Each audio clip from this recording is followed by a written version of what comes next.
Salve, salve galera, muito prazer, eu me chamo Fernando Pestana. Se você não me conhece, eu sou autor do livro A Gramática para Concursos Públicos e a gente está na parte de acentuação, beleza? Vamos falar sobre esse assunto, que é um assunto interessante, que cai bastante em prova de concurso e a gente precisa saber aquelas regrinhas, inclusive as regrinhas relacionadas à nova ortografia, beleza? Tranquilo? Maravilha. Então vamos lá, o que é acentuação gráfica? Bem, acentuação gráfica tem a ver apenas com a escrita. Então, quando você coloca a língua portuguesa no papel, ou, por exemplo, no celular, no tablet, no computador, enfim, quando você usa as letras da língua portuguesa para formar palavras, algumas palavras recebem determinados sinais. Esses sinais servem para quê? Servem para indicar várias coisas. E é isso que a gente vai ver, beleza? A partir desta aula de acentuação. Tranquilidade? Maravilha? Vem comigo, vamos lá. Curso completo de português, professor Fernando Pestana, autor do livro A Gramática para Concursos Públicos. Caso queira falar comigo, você pode entrar em contato por meio do meu grupo de estudos do Facebook, Português do Pestana. Bem, vamos lá. Acentuação. Primeiro eu vou dar a definição do que é acentuação e depois eu vou falar sobre os assuntos relacionados à acentuação, a começar por sinais diacríticos. Então, olha para mim, vamos lá. Para começar a aquecer os motores, o que é a acentuação? A acentuação é a parte da gramática que trata do uso de sinais gráficos, ou seja, de sinais da escrita que marcam determinadas coisas. Que coisas são essas? Vamos lá, por exemplo, você tem uma palavra.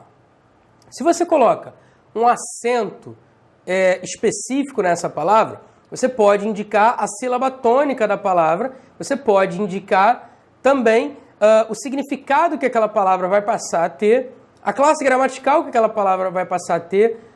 Com o sinal gráfico, você ajuda o leitor a pronunciar corretamente aquela palavra, beleza? Seja com timbre aberto, seja com timbre fechado, seja com timbre nasalizado e por aí vai.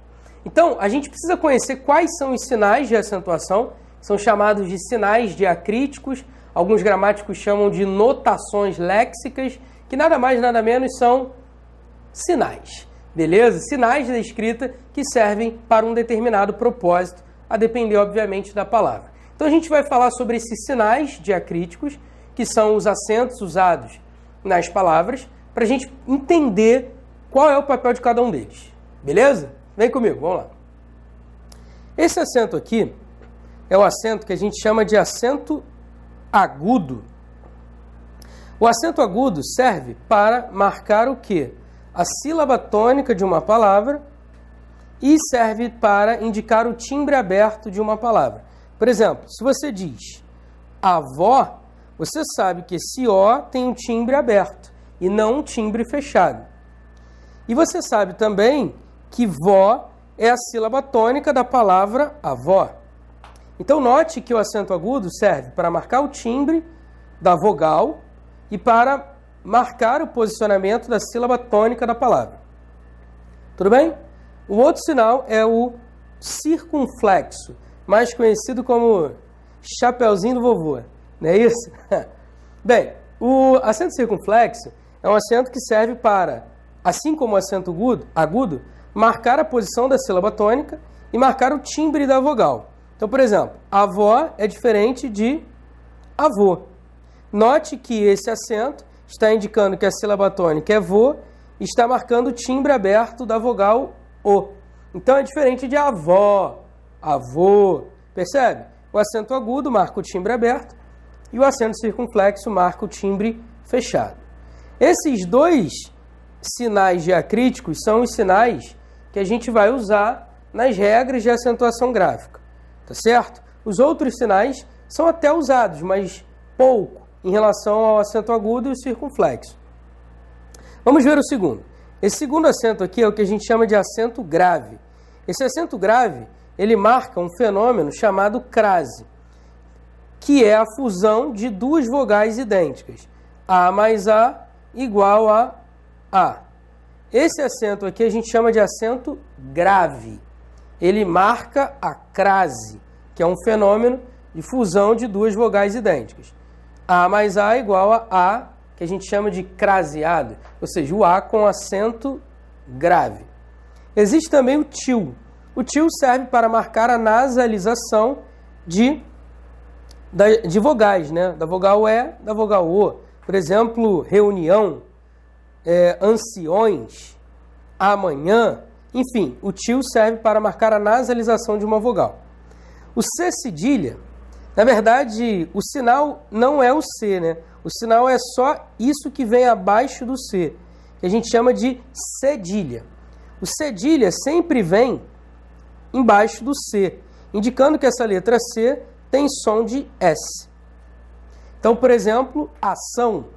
Você não fala acão, você fala ação. Você fala ação porque o C vem com cedilha embaixo, ou seja, o C tem som de S.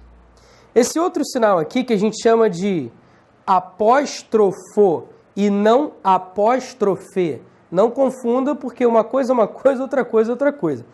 O apóstrofo indica a supressão de uma vogal. Como assim, Pestana? Por exemplo, caixa d'água. Seria o quê? Caixa de água. Em vez de eu falar caixa de água, eu falo caixa d'água.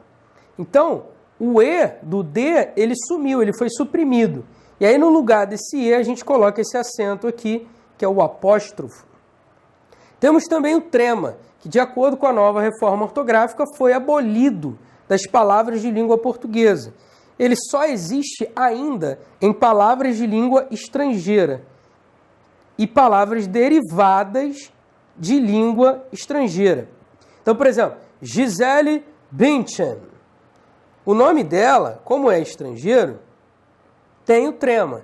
Esse trema não sumiu, beleza? Porque está em palavra estrangeira. Agora, em palavras de língua portuguesa, como linguiça, quinquênio, sagui, aguenta e por aí vai, a gente colocava trema, não colocava? Só que agora não tem mais o trema em palavras de língua portuguesa. E por último temos o hífen.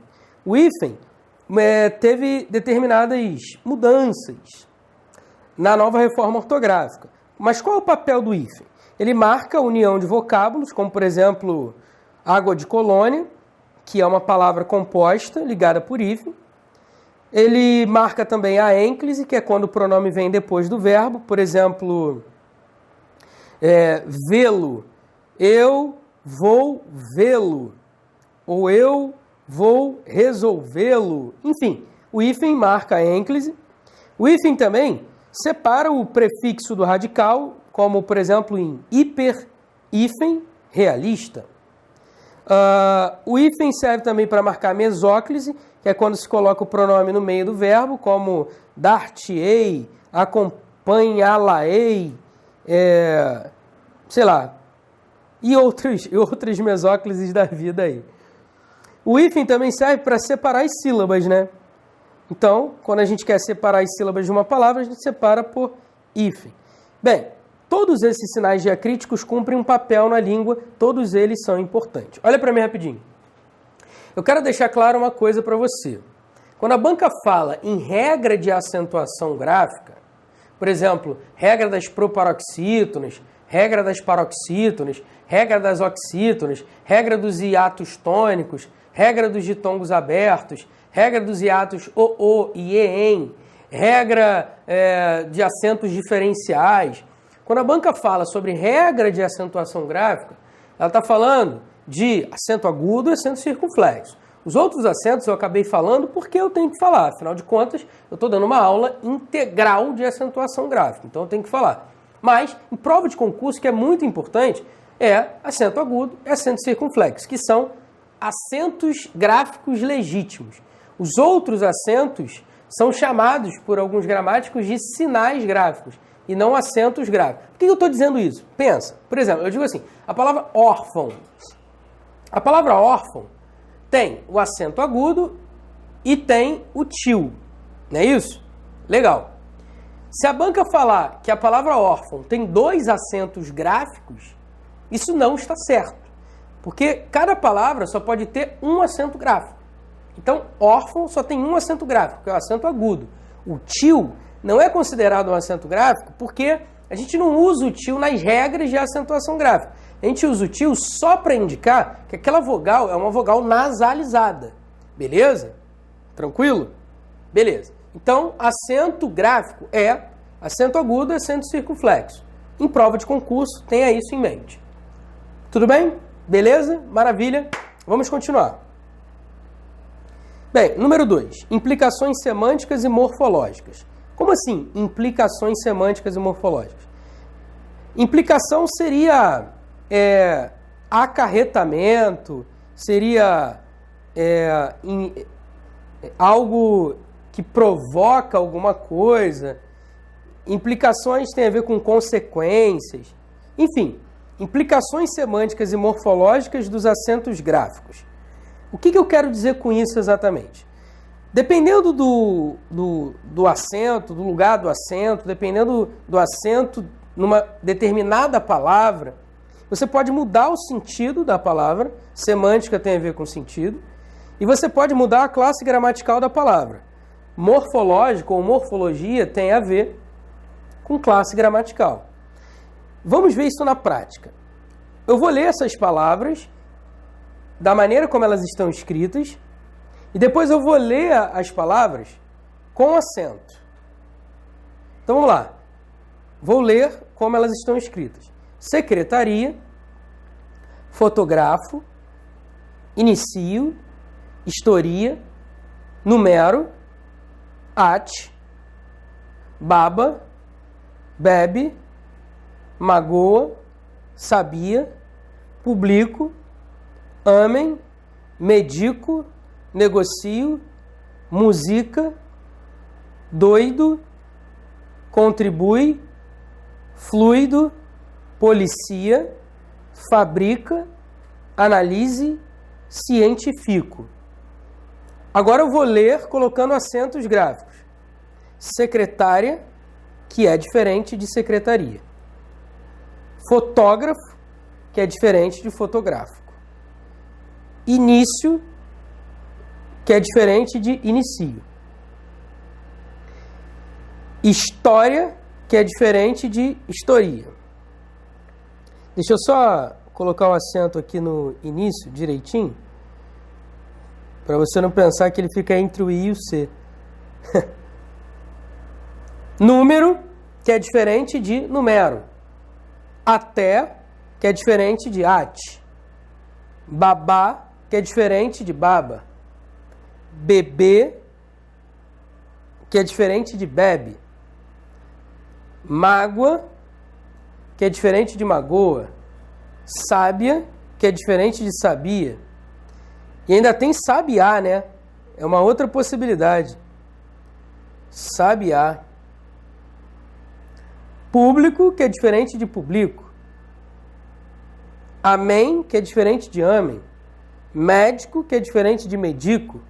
Negócio, que é diferente de negocio. Música, que é diferente de musica. Doído, que é diferente de doido. Contribuir, que é diferente de contribui. Fluido, que é diferente de fluido. Polícia, que é diferente de policia. Fábrica, que é diferente de fabrica. Análise, que é diferente de analise. Científico, que é diferente de científico. Observe que, colocando acentos gráficos, a gente muda o sentido e a gente muda a classe gramatical em determinados momentos. Por exemplo, secretária e secretaria são coisas diferentes, semanticamente falando. A classe gramatical é a mesma, substantivo. Agora, fotógrafo é substantivo e fotografo é a primeira pessoa do singular do presente do indicativo do verbo fotografar. Início é um substantivo. Inicio é a primeira pessoa do singular do presente do indicativo do verbo iniciar.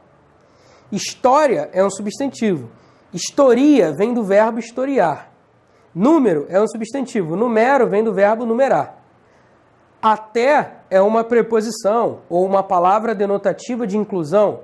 Ate é o presente subjuntivo do verbo atar. Eu espero que você ate bem essa ferida do verbo atar. Interessante, né? Baba é um substantivo. Baba é aquele líquido que sai da boca, né? Babá é a mulher que cuida do bebê, enfim. Bebe, do verbo beber. Bebê é uma criança recém-nascida. Mágoa é um substantivo. Magoa vem do verbo magoar. E por aí vai. Beleza? E por aí vai. Galera, muita atenção com isso. Por exemplo, quer ver uma que as pessoas acham bem estranha? Música. Existe o verbo musicar. Assim como existe o verbo negociar. Assim como existe o verbo medicar. Assim como existe o verbo policiar. Assim como existe o verbo fabricar, analisar, cientificar. Só que, se a gente coloca um acento, a gente muda o sentido e muda a classe gramatical. Olha para mim rapidinho. Uma coisa é eu falar para você assim, a polícia nos ajudou. Outra coisa é eu falar, ele policia esses assuntos. São coisas completamente diferentes. Completamente diferentes. Então, o uso do acento gera ou tem implicações semânticas e morfológicas. Muda o sentido, muda a classe gramatical. Fica ligado nisso, porque algumas bancas gostam de trabalhar questões em cima disso. A FGV, a Consulplan, são bancas que gostam, por exemplo, de trabalhar isso. Ela coloca 5 palavras, e aí, dentre essas 5 palavras, você tem que marcar a única que deve ser obrigatoriamente acentuada. E aí ela coloca outras palavras que podem ou não ser acentuadas. Beleza? Cuidado com isso. Continua comigo, vamos lá. Heróizinho economicamente. Heróizinho economicamente? Olha só, muito cuidado com isso, porque infelizmente muitas pessoas, pensando que estão acentuando graficamente de maneira correta, o que elas acabam fazendo? Observe só. Heróizinho vem de herói. Economicamente vem de econômica. Então, herói mais zinho, heróizinho. Econômica mais mente, economicamente. O problema é que quando você coloca um sufixo, o acento gráfico da palavra original passa a não existir. Logo, colocar essas palavras com sufixo e com acento, obviamente você está cometendo um erro de acentuação gráfica. Então, quando você coloca um sufixo, não há mais acento. Heróizinho, economicamente. Porque a sílaba tônica muda de posição. Heróizinho, economicamente. Então, como a sílaba tônica muda de posição, não se pode mais acentuar essas palavras. Então, tome cuidado com isso. Parece bobagem, mas isso é algo muito comum para quem não domina a acentuação gráfica. Continuando, vamos lá. Agora sim, a gente chegou ao número 3, que é, digamos assim, o ponto alto de acentuação gráfica, que são as regras gerais. As regras de fato relacionadas à acentuação gráfica. A gente vai falar sobre as regras das monossílabas, das oxítonas, das paroxítonas e das proparoxítonas, que são as regras gerais, são as regras mais comuns. Já vou dizendo uma coisa muito importante para você. Dessas regras gerais, as paroxítonas são as que mais caem. Beleza? Você vai entender por quê daqui a pouco. Mas antes, vamos devagar, passo a passo, para a gente entender isso com calma e tranquilidade. Então, número 1, vamos falar sobre as monossílabas.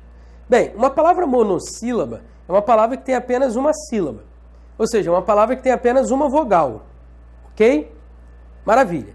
De acordo com as regras de acentuação das monossílabas tônicas, de acordo com a regra das monossílabas tônicas, é digno de nota dizer isso. Monossílabas tônicas. Por que são monossílabas tônicas? Aí coloquei aqui um asterisco.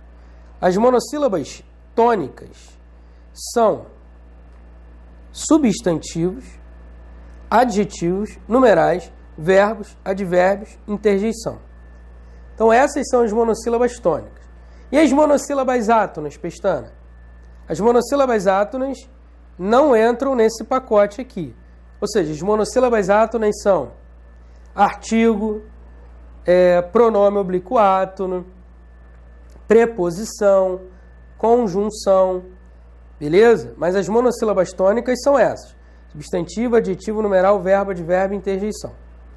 Por que eu estou falando isso? Por que eu estou enfatizando monossílabas tônicas em comparação com monossílabas átonas? Eu estou enfatizando isso pelo seguinte: a regra geral de monossílabas tônicas diz o seguinte: acentuam-se todas as monossílabas tônicas terminadas em A, E, O, seguidas ou não de S. Então, pá, pé, pó, você coloca o acento, porque são monossílabas tônicas terminadas em A, E e O. Beleza? Quando, por exemplo, você tem uma palavra seguida de um pronome oblíquo átono, um verbo, melhor dizendo, seguido de pronome oblíquo átono, você ignora o pronome oblíquo átono e acentua o verbo de acordo com a regra das monossílabas tônicas. Ou seja, as monossílabas tônicas terminadas em A, E, O, seguidas ou não de S, são acentuadas. Pá, pé, pó, pás, pés, pós. Então, vamos lá. Dá é um monossílabo tônico terminado em A. V é um monossílabo tônico terminado em E. Pô é um monossílabo tônico terminado em O. Então, os monossílabos tônicos, ou as monossílabas tônicas terminadas em A, E, O, seguidas ou não de S, recebem acento gráfico. Beleza? Isso é uma regra de acentuação rígida. Monossílabas tônicas terminadas em A, E, O, seguidas ou não de S, você coloca acento gráfico. E quando você tiver um verbo acompanhado de pronome oblíquo átono, na hora de acentuar, você ignora o pronome oblíquo átono, ignora e acentua os verbos como eles de fato são. Ou seja, dá, vê e pô são monossílabas tônicas. Tudo bem? Pestana, mas por que você está enfatizando monossílabas tônicas e não monossílabas átonas? Porque as monossílabas átonas não recebem acento. Então, por exemplo, a preposição de, ela termina em E, assim como o pé? Termina. Mas por que não recebe acento? Porque é uma monossílaba átona e não uma monossílaba tônica. Por exemplo, o artigo a é uma monossílaba? É. É, digamos assim, terminado em A? Digamos assim, é. Então por que não recebe acento?